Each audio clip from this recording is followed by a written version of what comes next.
14 अप्रैल 1912 ईस्वी को रात के 11:40 पर आरएमएस टाइटैनिक के साथ एक अकल्पनीय घटना होती है। यह उस टाइम का सबसे बड़ा शिप था जो कि अटलांटिक ओशन के अंदर एकदम से गायब हो गया। जब यह डूबा तो अपने साथ लगभग 1500 से भी ज़्यादा लोगों की जान को लेके गया, जो कि एक भयानक हादसे से कम नहीं था। इस डिजास्टर के पीछे की सबसे अगर मेन कारण को देखा जाए तो टाइटैनिक का आइसबर्ग से टकराना था। हालांकि वैज्ञानिकों की माने तो बहुत सारे ऐसे कारण हैं जिसकी वजह से टाइटैनिक डूबा था, लेकिन हम आज के इस वीडियो में आपको बताएंगे कि आज से लगभग 100 साल पहले हुए इस घटना के पीछे की मुख्य वजह क्या थी। 882.9 फीट लंबा और 175 फीट ऊंचा ये था टाइटैनिक का स्ट्रक्चर। टाइटैनिक के अंदर 4 स्मोक भी थे जिनमें से प्रत्येक की हाइट 60 फीट थी। टाइटैनिक को बनाने में अगर कुल लागत की बात की जाए तो $7.5 मिलियन का खर्च आया था और 2016 के अकॉर्डिंग यही खर्च $166 मिलियन का था।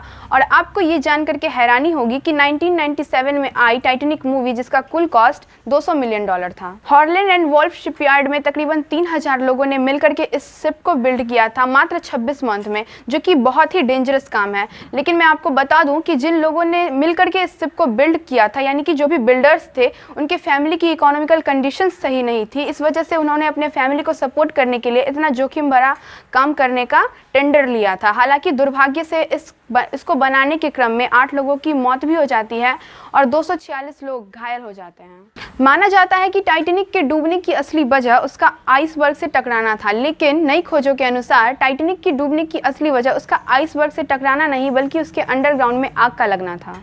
कहा जाता है कि जब टाइटैनिक अपनी पहली यात्रा पर था तो उसके अंडरग्राउंड में आग लगी हुई थी, जिसके वजह से वो लगातार 3 हफ्तों से हाई टेम्परेचर क्रिएट कर रही थी। लेकिन किसी ने इस बात को गंभीरता से नहीं लिया, जिस वजह से टाइटैनिक के उस पार्ट का मेटल कमजोर होने लगा और लगभग 75% तक बिगड़ भी चुका था। और जब आइसबर्ग से टाइटैनिक टकराया तो एग्जैक्टली उसी पॉइंट पर जाकर के हिट हुआ जहाँ से वो फायर के कारण डैमेज हुआ था। मैनेजमेंट और प्रोजेक्टर्स इस बात को जानते थे कि टाइटैनिक के लोअर पार्ट में आग लगी हुई है, लेकिन बात यहाँ पर आके रुक जाती है कि टाइटैनिक की वो फर्स्ट यात्रा थी। इस वजह से लोग उसको लेकर के काफ़ी ज़्यादा उत्साहित थे और चूंकि ये उस टाइम का सबसे एक्सपेंसिव शिप डिज़ाइन किया गया था, जिस वजह से कई सारे देश इस इंतजार में थे कि टाइटैनिक की फर्स्ट यात्रा और ट्रायल कैसे सक्सेसफुल होती है। और दूसरी बात ये भी है कि टाइटैनिक के उस दिन के सारे टिकट्स भी बिक चुके थे, जिस वजह से अगर इस प्लान को कैंसिल भी किया जाता तो काफ़ी ज़्यादा मुश्किलें हो सकती थी और कंपनी को बहुत ज़्यादा नुकसान भी हो सकता था। टाइटैनिक के इस फर्स्ट यात्रा को लेकर के उस दिन की सारी शिप्स भी कैंसिल कर दी गई थी।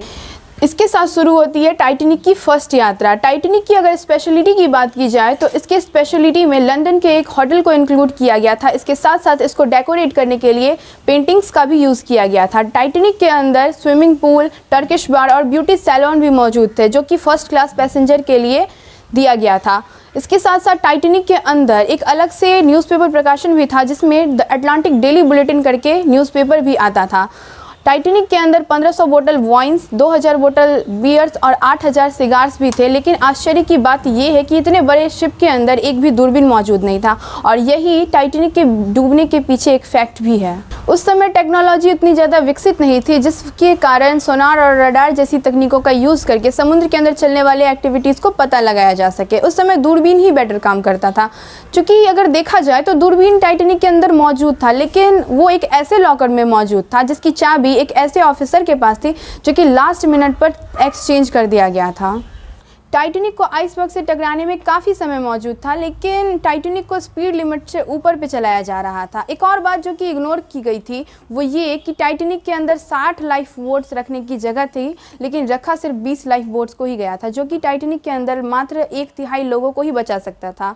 जब टाइटैनिक डूब रहा था तो पहली बार में जो शिप निकाला गया था उसमें 65 लोगों के बैठने की जगह थी, लेकिन बिठाया सिर्फ 27 लोगों को ही गया था।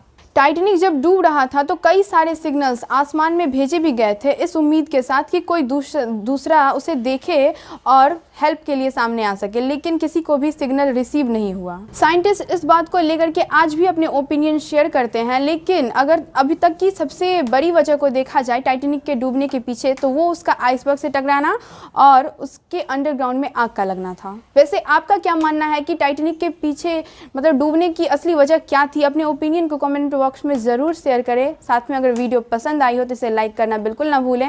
चैनल पर नए हैं तो इसे सब्सक्राइब ज़रूर कर लें और बेल आइकन को प्रेस कर लें। तब तक के लिए धन्यवाद। मिलते हैं फिर अगली वीडियो में।